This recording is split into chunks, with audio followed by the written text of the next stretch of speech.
tout le monde, j'espère que vous allez bien. Aujourd'hui on se retrouve dans une nouvelle vidéo. Je vais vous parler de mon ressenti sur le fait d'avoir adopté un deuxième chien. En l'occurrence ma petite Piper, petite femelle eurasier de maintenant 4 mois.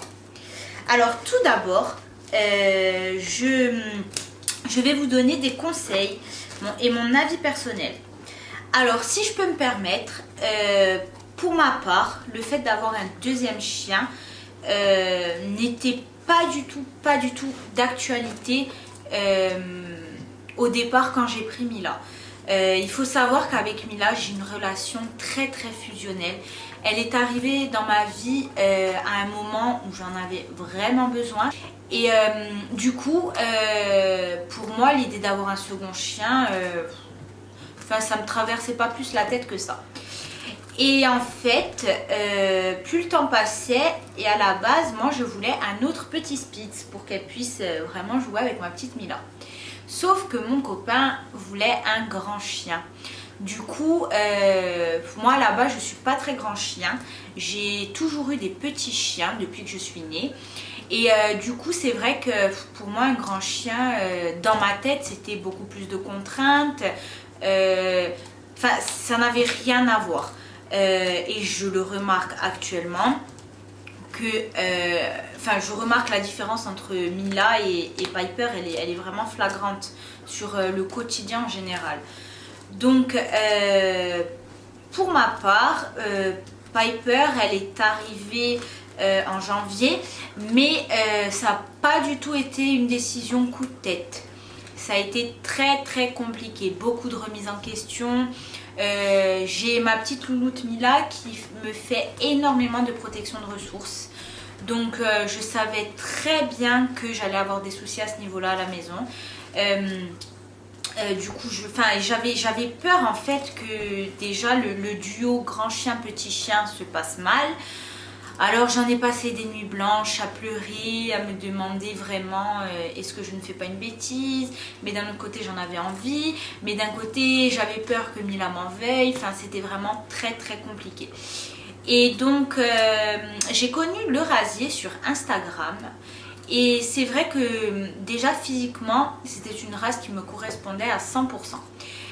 Et ensuite donc j'ai fait des recherches. Et j'ai la chance d'être abonnée à un compte formidable sur Instagram qui s'appelle Bouekoda. Je vous mettrai son profil ici.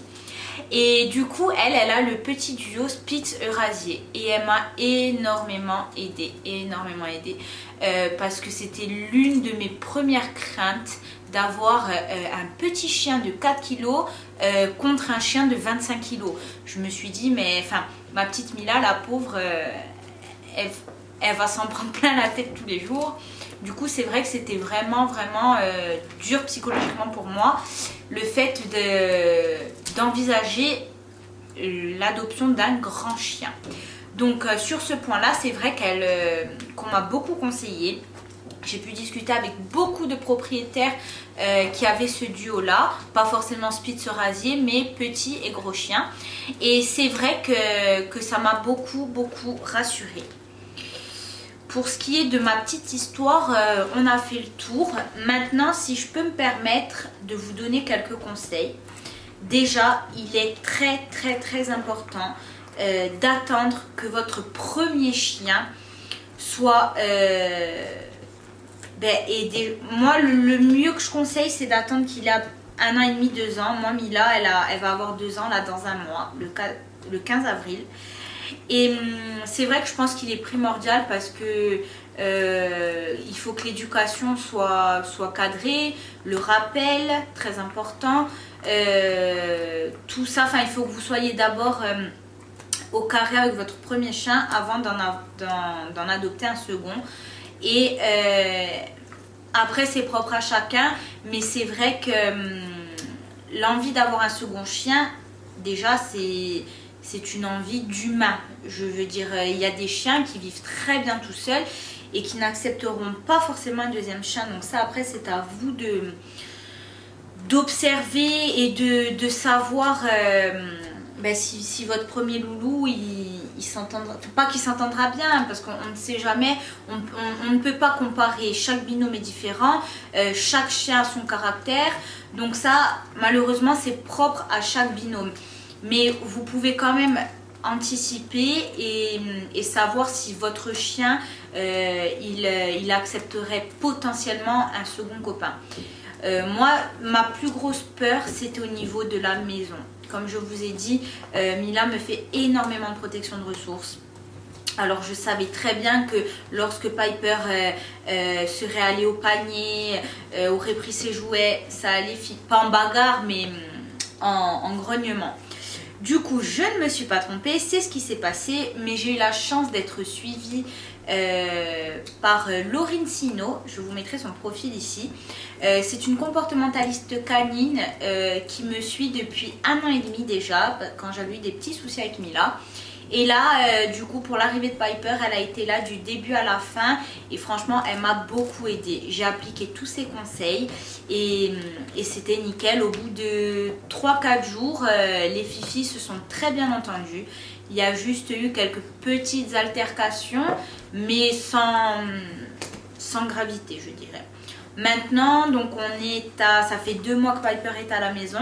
Et les seules altercations qu'il peut y avoir, c'est souvent de ma faute. C'est quand elles ont un jouet d'occupation. Par exemple, là, voilà, elles ont toutes les deux un groin de cochon.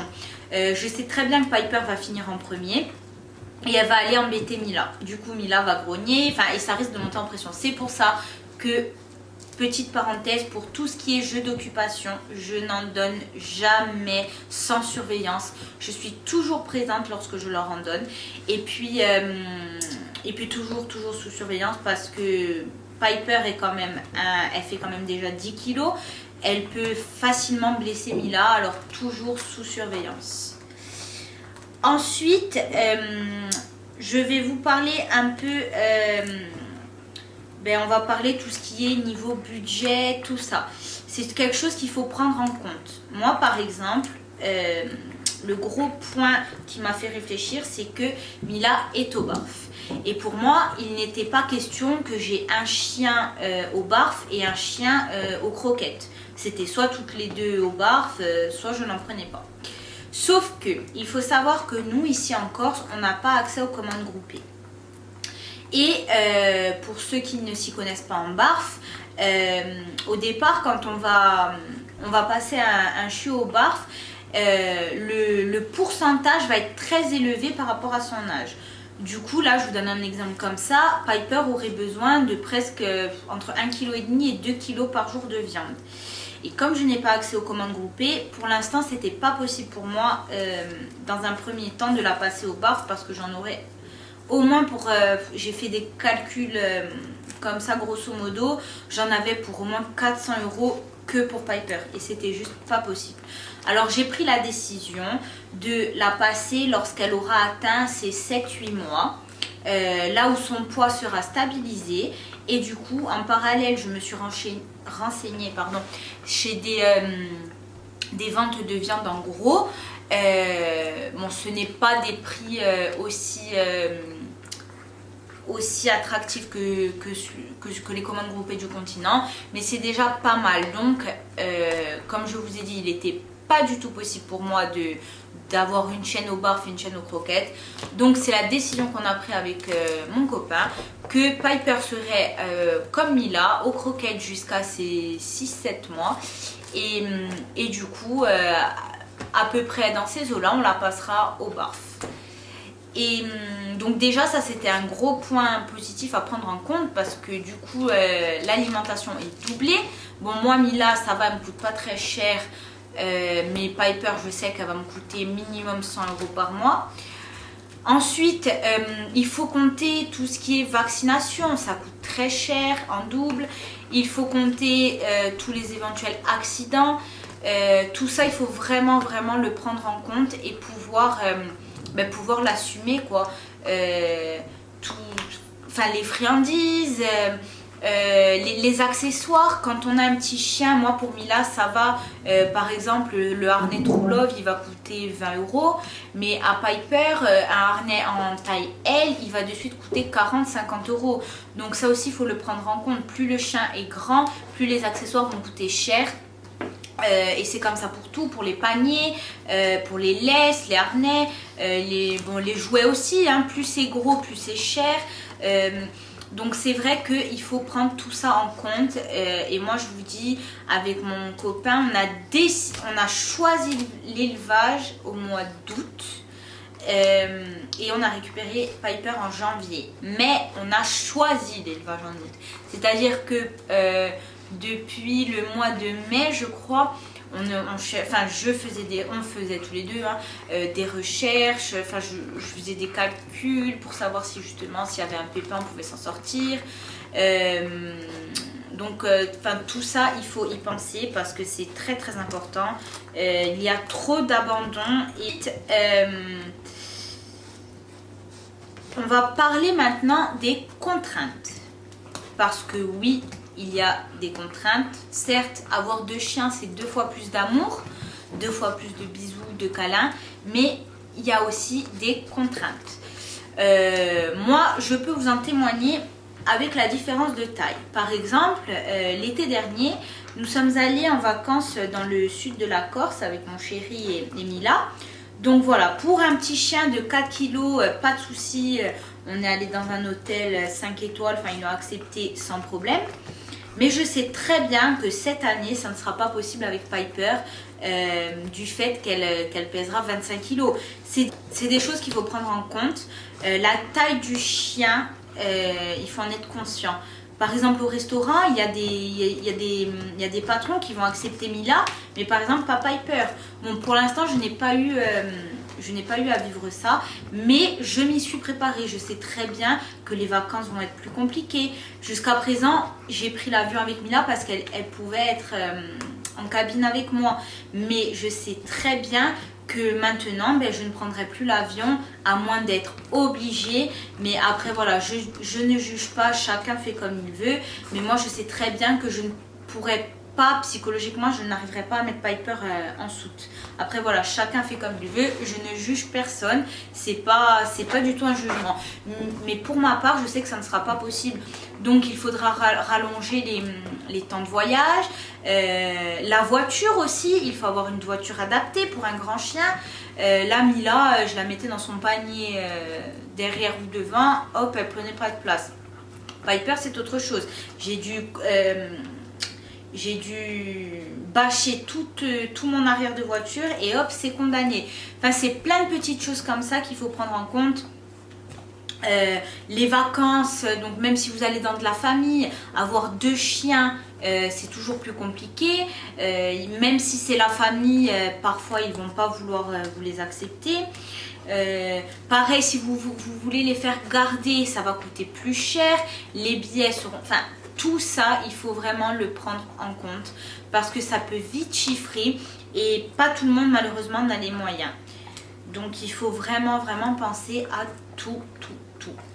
Qu'il y a des balades aussi, il faut y réfléchir. Bon, là, dans mon cas, un petit chien et un grand chien, ça va. Mais pour les propriétaires de gros chiens, avoir 2 gros chiens, c'est aussi... Enfin, il faut pouvoir... moi, je sais que la plupart, à 90%, les balades, c'est moi qui m'en occupe. J'y vais souvent seule. Du coup, c'est vrai qu'il faut... J'ai beaucoup réfléchi. Est-ce que je vais être capable de gérer Piper? Elle va quand même être lourde, même si c'est pas 25 kg, c'est pas énorme. Mais comme je vous dis, pour ma part, je n'avais jamais eu de gros chien. Donc je ne sais pas ce que c'est. Mila, il y a un souci, je la prends au bras, hop, c'est terminé. Là, on ne sait jamais, entre congénères, ça peut déclencher. Enfin, il faut être capable, voilà, dans toutes circonstances, de pouvoir intervenir. Que ce soit pour la sécurité des autres, mais aussi pour notre sécurité. Donc c'est vrai qu'il faut penser, voilà, vraiment à tout parce que ça serait égoïste de prendre un 2e chien, mais voilà, de de pas penser à tout ça parce que les notes peuvent vite chiffrer, ça peut dégénérer entre votre premier chien et votre second chien. Il faut pouvoir être apte on ne sait jamais, à pouvoir les séparer dans l'appartement. Moi personnellement je n'ai pas eu à faire ça, simplement je prends des précautions lorsque nous allons travailler. Je ne laisse rien qui pourrait engendrer un conflit, mais c'est vrai qu'il faut pouvoir séparer en cas de souci. Tout ça il faut y penser parce que c'est vraiment j'insiste, mais prendre un second chien ce n'est pas un coup de tête quoi. Il faut vraiment réfléchir à tout ça. Ensuite vous m'avez posé des petites questions sur oh doucement Fifi. Des petites questions sur Instagram, donc je vais y répondre. Donc on m'a demandé comment procéder au mieux pour la rencontre et la première nuit. Alors, non. Elle lui vole tout le temps tout. Donc, pour la première rencontre, déjà ce qu'il est conseillé de faire, c'est de le faire dans un terrain neutre. Donc, jamais dans la maison.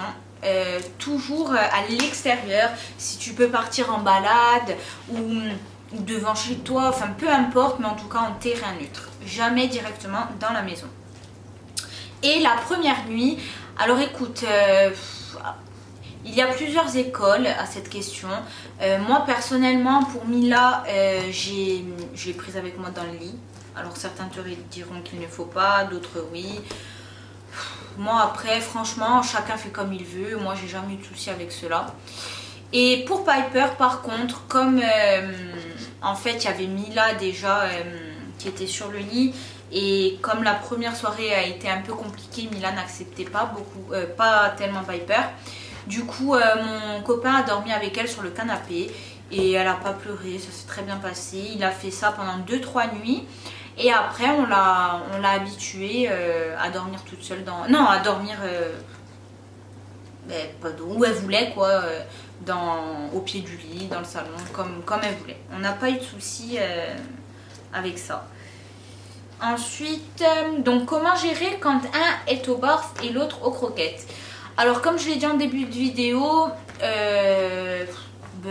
déjà, alors au début, je surveillais, sauf que Mila m'a fait très peur. Elle se pressait de manger parce que Piper je la tenais, elle n'était pas à côté, mais on voyait qu'elle était insistante avec Mila. Alors du coup Mila se dépêchait de manger et elle a failli s'étouffer avec un os charnu. Alors depuis ce jour là j'ai investi dans une barrière. Et du coup, pour le moment du repas, je les sépare. Donc quand je donne à manger à Mila, je mets Piper dans la cuisine. Et comme ça, Mila a tout le salon pour manger. J'attends 15 minutes. Et au bout des 15 minutes, je les remets ensemble, il n'y a pas de souci. Et pour Piper, j'ai acheté une gamelle, vous savez, surélevée. Je vous mettrai une photo ici. Et du coup, elle a ses croquettes à volonté toute la journée. Enfin, ça dépend. Quand la gamelle est vide, je lui remplis. Et voilà, j'ai pas de... Comme Mila est petite, elle n'arrive pas à atteindre la gamelle. Et du coup, je n'ai pas de soucis avec ça. Ensuite, Mila n'est plus jalouse avec Piper. Alors, certains diront, et je pense que c'est vrai, que le chien ne peut pas ressentir la jalousie. C'est plus... Il y a le tonnerre. C'est plus de la protection de ressources. Donc, en soi, Mila n'était pas jalouse. C'est juste qu'en fait, j'étais à elle et elle ne voulait pas me partager. Donc, petit à petit, en étant accompagnée par Laurine, la comportementaliste, on a mis en place des activités. Et c'est vrai que ça s'est très bien passé. Franchement, elle a accepté Piper et maintenant, elles sont vraiment inséparables, hein, les poupées. Ah ma fille, ah ma choupie, elle est gentille Piper. Mais voilà, en gros, ça se passe maintenant, j'ai rien à dire quoi. De temps en temps, voilà, elle se chamaille comme fous frères et sœurs et je pense que c'est normal et tant mieux. Hein. La chance que j'ai, c'est que Mila a quand même un gros caractère pour sa petite taille. Un bébé, t'es une petite merdeuse toi. Donc elle ne se laisse pas du tout faire. Donc c'est vrai que c'est une chance parce que du coup, elle remet souvent Piper en place. Et voilà quoi, ça se passe super bien maintenant. Donc voilà, cette vidéo est terminée. J'espère qu'elle vous aura plu et qu'elle vous aura un petit peu aidé si vous vous posiez des questions sur le fait d'avoir un second chien. En tout cas, n'hésitez pas à me laisser des questions en commentaire. J'y répondrai dans une nouvelle vidéo si ça vous intéresse. Et surtout, n'oubliez pas d'activer la petite cloche, d'exploser le compteur des pouces bleus. Et en attendant, vous pouvez me suivre sur Instagram. Et voilà. Des gros bisous. Bye.